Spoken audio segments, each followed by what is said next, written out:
Oh, you came all the way from Sweden? Do you know what? It's with the actually car. pretty roomy in there. Whoa! Yeah, it's decent. Thanks for the free flight. The tickets That's over wild. here were crazy expensive, so I appreciate you Welcome getting me to to Monterey. Thanks, mate. That's brilliant. All right. So, new V8. Yeah, there you go. New V8.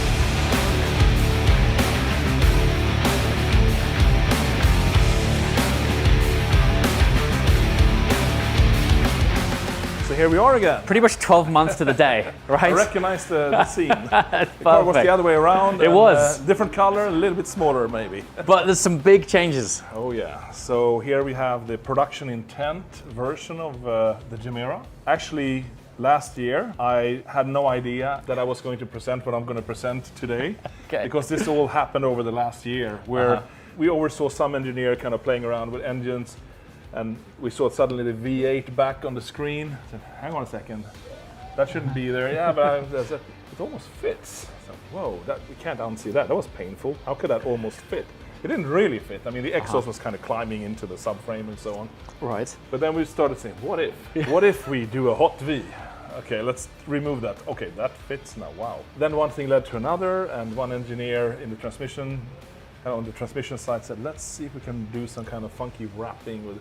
And then the whole thing has snowballed into this 9-speed V8 version of the Gemera. Wow. So we now have what is effectively, obviously it's a hot V now. And is it hot V so mostly from a packaging point of view? I mean, the only reason why it is a hot V is that it wouldn't fit otherwise. Right. So and it was not a small undertaking. We had to cast new heads with where everything is shifted around. We had to make new intakes, new intercoolers, a new exhaust system, and I will open this up to show you. Sure, yeah. So, but it wasn't rocket science. It was just moving things around and getting them in the right place to fit.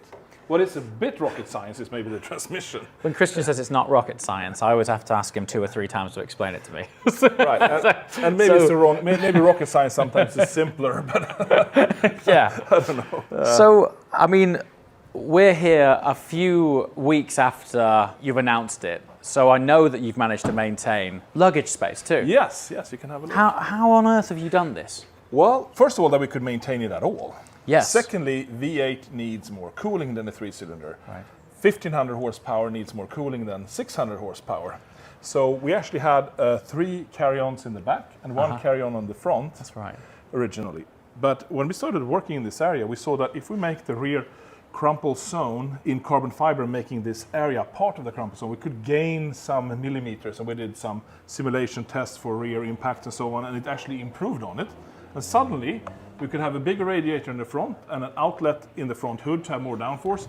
And now we have 4 carry-ons in the back and a V8. And they're proper size. Yeah. They're full carry-on size. Carry-ons. As big as they're allowed to be on a plane. I love this attention to detail, how you have the new alloy as the wheels on the wheel of the bag. Yeah, they're the same design as on the car. And will this be an option to be able to match the color of the bags? You can have them fully carbon fiber or color matched. Carbon. So even when you're not on a road trip and it isn't full of these 4 bags, actually, and I never thought I'd use this word, but the practicality of this is real. It is. And I mean, we have, if you look here on the roof, we have these nice little machined clasps where you can screw in a nice arrow-shaped carbon fiber roof rack.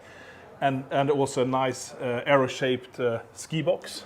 You're going to have to do some CFD on that ski box. We are.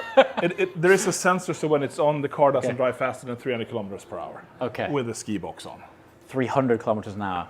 Yeah, nice and dialed back then. And talking about practicality, of course, we have the hot and cold cup holders that are now increased in size in the production version.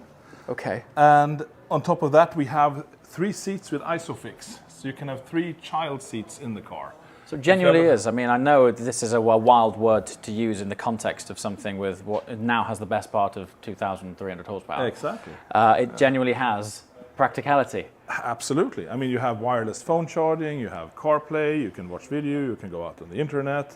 You have a fabulous sound system. It's 4-wheel drive, 4-wheel torque vectoring. I mean, we have the dark matter e-motor we developed as well. This didn't exist last year. No, it didn't. Never mind this engine. It's an evolution of the Quark engine. Right. So, of course, doing all of this means that the program is taking a little bit longer time. But now, it is the best version of what it could be ever. It's just madness. So let's just set some context here, right? Do you have a benchmark what it'll weigh?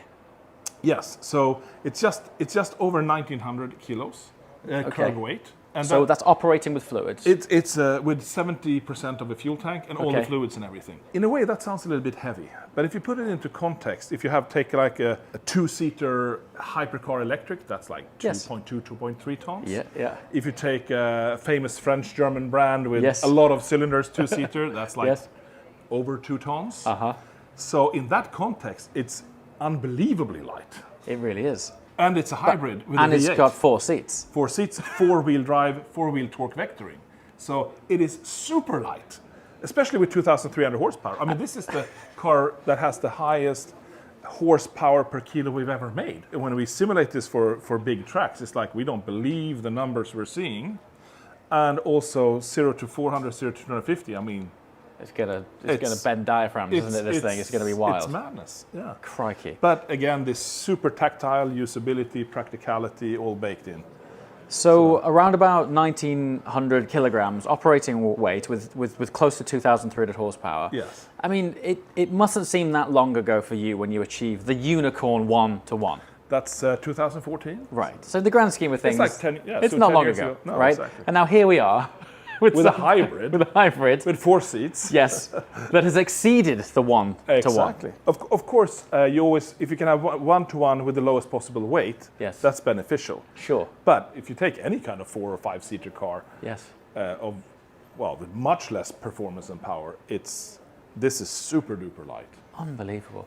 So back to the packaging then, and being able to make this a possibility. At the dealer conference, you touched on and named the sort of formation of the transmission, a tourbillon. Exactly. When we started creating this transmission, it is of course an intricate thing because it wraps around the engine.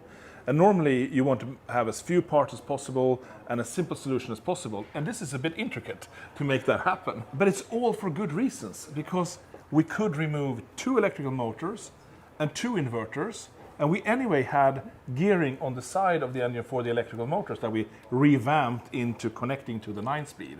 So we actually got rid of components and weight by making a very intricate transmission, mostly based on the Jesko, of course. The actual shifting mechanisms and the gears and everything, that's Jesko. And then we kind of took the space we had for the e-motor transmissions and connected that to the Jesko transmission to create this wild U-shaped wraparound transmission. And of course, in watchmaking, the highest level of watchmaking is a tourbillon. Yes. It's like where you have the most interesting complexity to compensate for gravity and temperatures and the most accurate mechanical precision you can have. Yes. So it just popped into mind that this is the world's first tourbillon transmission.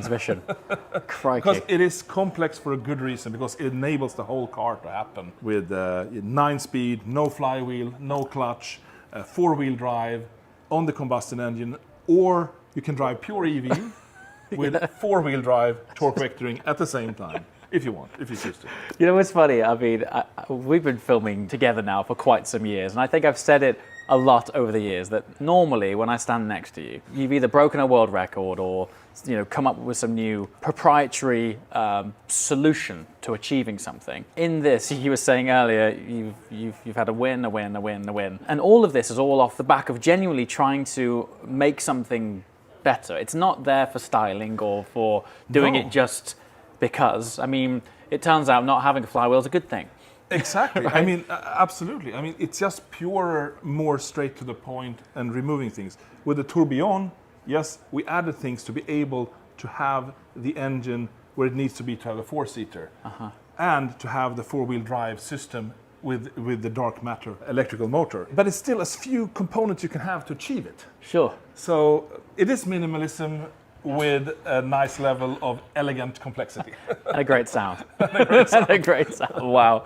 And we are still using compound clutching to change gears. Exactly what you drove today. Actually, the internals of the tourbillon transmission, where you actually have the shifting, that is the same. Right. So where you have the differential and bevel gear, it's kind of on the other side of the transmission, on the other side of the shaft, but there is no differential. It's just the bevel gear, and it's smaller, because we don't need to have the same gear ratio. We don't actually need to change ratio much at all, because we just have that shaft of the bevel gear going out to these 2 side clutches that goes out to the 2 side transmissions, where you have the final drive ratio happening. So you can have a really small bevel gear and compact it like that. And then of course the clutches allows torque vectoring instead of a differential, like we have on the front axle, like we always had on the front axle, Right. actually. Okay.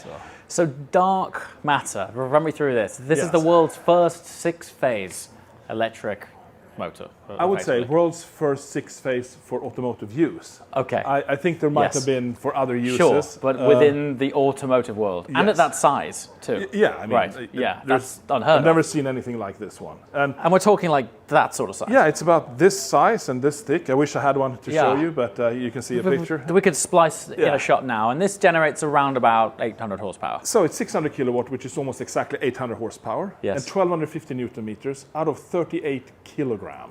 I don't even know how that number's real. So Absolutely it's berserk. a mad number Yes. for that compact size. And how can it be so power and torque dense? Well, there are several secrets to it, or tricks to it, or whatever I should say. So a lot of development in the actual magnetic flux. Okay. And why is it called dark matter? So no one actually knows what magnetism is. It's just a phenomenon we can make use of. We don't know what it is, but we know how to use it. And there's a lot of speculation. It probably has something to do with dark matter or dark energy, this kind of unknown in the universe. Right. So that's actually the force we're using to make it work. So it was a suitable name. And then of course it's made out of carbon fiber, which Yes. is kind of a dark matter in itself. Right. So it kind of was suitable. That's the other reason. So we have very good control over the flux, where we're utilizing kind of the big diameter to get a lot of leverage for torque, but also refined to have a higher output of power at reasonably high RPM by some clever ways of using the flux. The housing is carbon fiber, and it just removed a lot of metal where you normally have metal. So in a weird way, having more cylinders has allowed you to rely a little bit less on the hybrid drivetrain and save weight there. Yeah, exactly. So more cylinders, but we Yes. also make a 3-cylinder version still. Yes. Yeah. So it has a little bit less power than a V8, of course. But it's also because we have 9 gears to choose from. Right. So you're always in the right power band of the engine. I mean, the Regera and direct drive is amazing, and it's torque filled by the electrical motor and gives as much grip as you can on a 2-wheel drive car. But here we have 4-wheel drive, so we can put more power to the ground. And having then gears to always be in the maximum power band at any speeds is helpful, and means we could reduce the amount of electrical complexity and thereby also save weight to make the V8 version almost unnoticeably heavier than it was with a 3-cylinder with 3 electrical motors. That's crazy. Wow. So And very engaging with this yeah, with transmission. the transmission is sublime. So from a point of view that when you say this is the sort of close to or production spec, it's not only the fact that there is now on offer the V8, but it's also the fit and finish inside, the quality of the materials. This is extremely close to production spec. I mean, it's all tooling, all the bodywork, all the chassis is production tooling. Controllers are production controllers. The engine spec is production. So it is very, very close, but it's a pre-production car, but Sure. with production parts almost throughout. So Yes. we're now building pre-production cars, starting to build pre-production cars in the new factory. Wow. And we'll push out a few now over the next 6 to 8 months. And then we'll start rolling in chassis for the production cars at the tail end of next year. It's not far away, is it? It's getting close. It's Yeah. getting close. And given this big transformation we ended up doing because we could not unsee it, I would say I'm quite happy with the time frame. But Yes. we want to get it out as quickly as possible. because, Absolutely, yeah. the When market you is waiting. when you launched the car and there was the grey with the yellow interior, when you sit in that, and even though it was just a model effectively, it still felt great. Yeah, it still drove. But when it you didn't see have- the production level, the quality is a different ballgame, isn't it? Yeah, and it's still some small things we're tweaking, Mm-hmm. but I mean the end result, and already now, is super high and going stratospheric on details. You can start it if you want. Can I start it? Yeah. Ho, ho, ho, ho.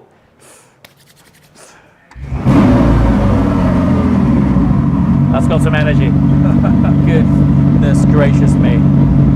Wow. Is it okay to give it a you subtle can. blip? It's restricted to 4,000, right? Yeah, it's limited, so you can't go do anything wrong.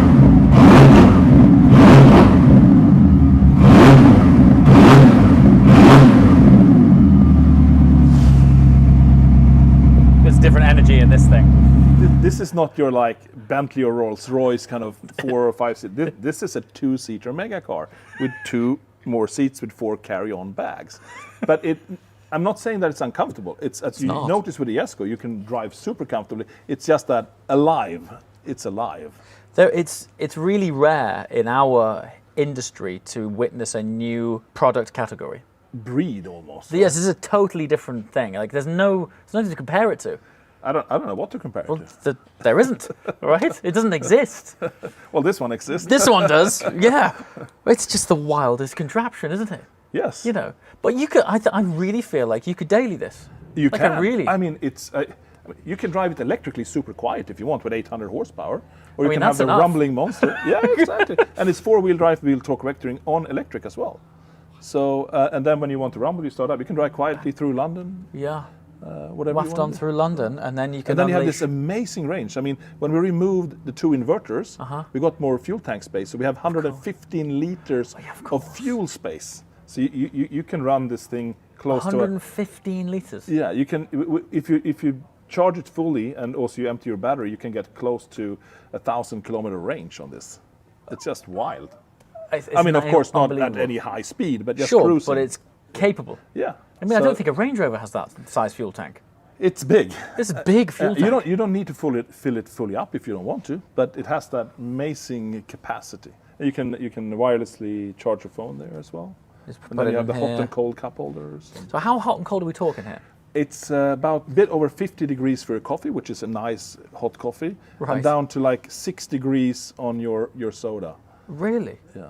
So it's I remember when we did the factory walk and talk about 18 months back, you introduced me to the engineer on this particular project. and it's a big project. He'd been that on it one. for 2 years. Yeah, it's a big project. cup holder it's engineer. it's like a lot of aerodynamic simulation of flow and ribs and making it light and having this Peltier effect and it's and also if you look at it, it's metal down there and you have a little surface going up underneath Yes, the can yeah. to have contact. No, you're kidding. So it's like super complex, this thing. I guess this thing's never really existed in a car, but has there been any rules and regs around making it too hot Exactly. or too cold? We could make it a little bit hotter. Sure. Colder, that's about as cold as we can get it. Right. But hotter we could do, but then you might end up in... Might get hot fingers.